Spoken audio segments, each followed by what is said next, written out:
Book 3, Chapter 10. That a captain cannot escape battle when his enemy forces it on him at all risks.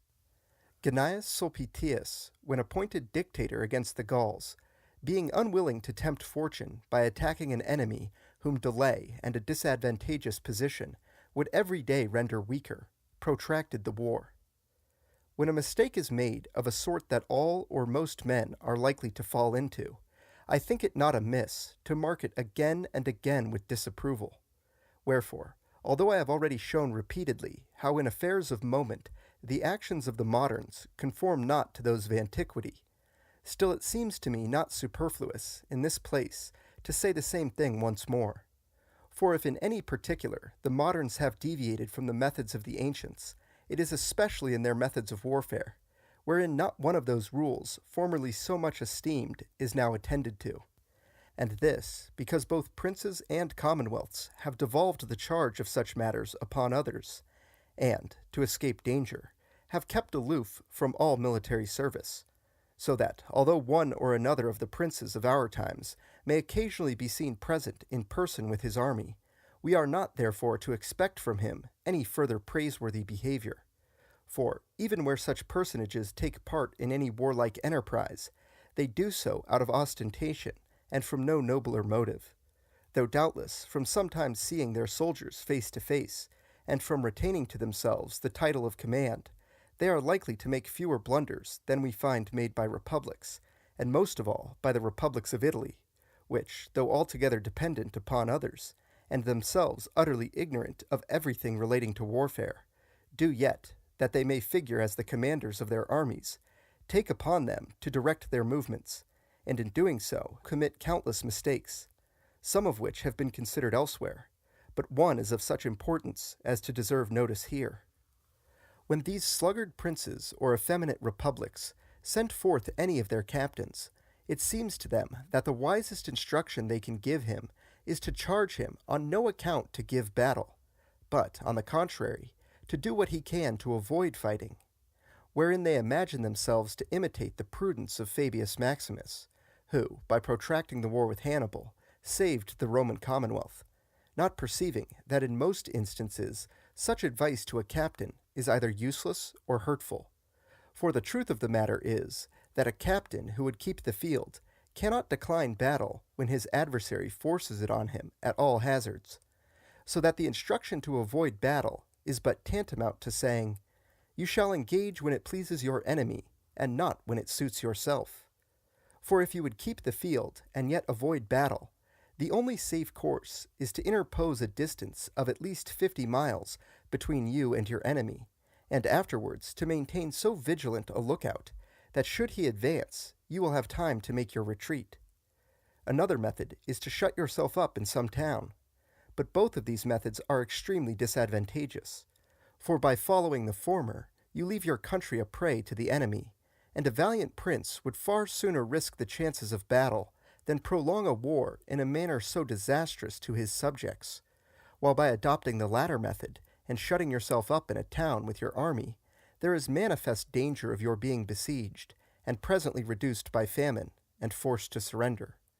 Wherefore, it is most mischievous to seek to avoid battle in either of these two ways. To entrench yourself in a strong position, as Fabius was wont to do, is a good method when your army is so formidable that the enemy dare not advance to attack you in your entrenchments. Yet it cannot truly be said that Fabius avoided battle, but rather that he sought to give battle where he could do so with advantage. For had Hannibal desired to fight, Fabius would have waited for him and fought him. But Hannibal never dared to engage him on his own ground, so that an engagement was avoided as much by Hannibal as by Fabius, since if either had been minded to fight at all hazards, the other would have been constrained to take one of three courses, that is to say, one or other of the two just now mentioned, or else to retreat.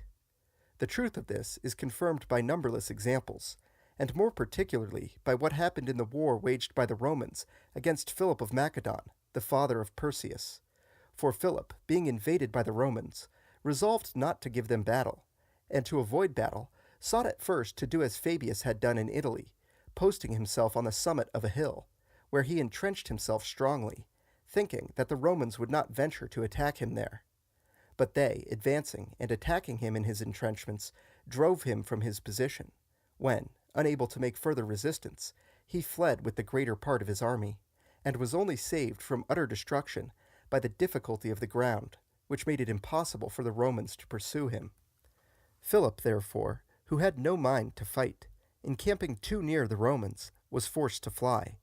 and learning from this experience that to escape fighting it was not enough for him to entrench himself on a hill,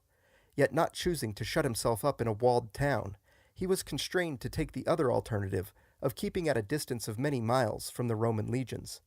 Accordingly, when the Romans entered one province, he betook himself to another, and when they left a province, he entered it. But perceiving that by protracting the war in this way, his condition grew constantly worse, while his subjects suffered grievously, now from his own troops, at another time from those of the enemy, he at last resolved to hazard battle, and so came to a regular engagement with the Romans.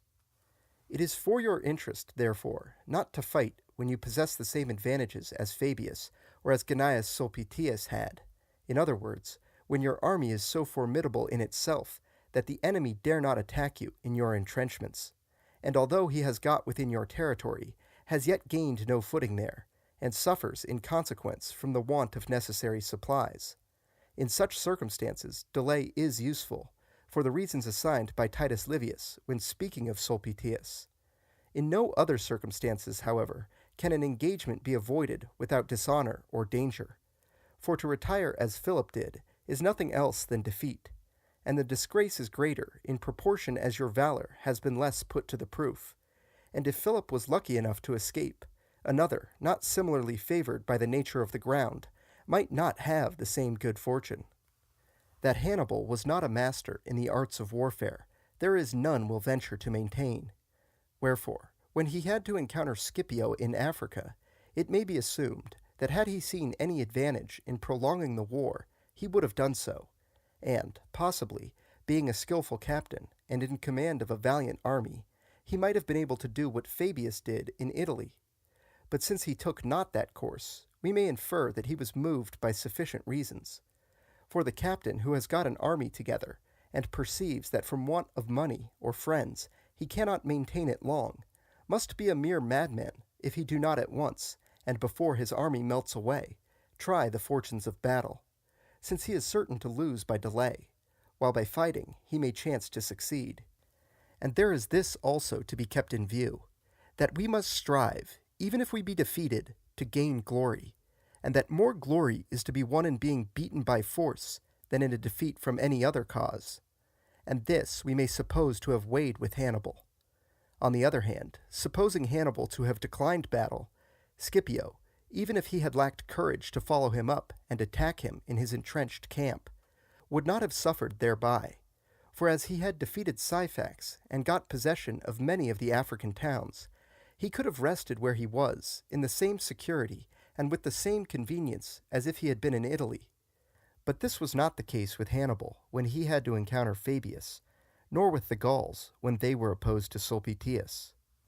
Least of all can he decline battle who invades with his army the country of another, for seeking to enter his enemy's country, he must fight whenever the enemy comes forward to meet him, and is under still greater necessity to fight if he undertake the siege of any town, as happened in our own day with Duke Charles of Burgundy, who, when beleaguering Morat, a town of the Swiss, was by them attacked and routed, or as happened with the French army encamped against Navarra, which was, in like manner, defeated by the Swiss.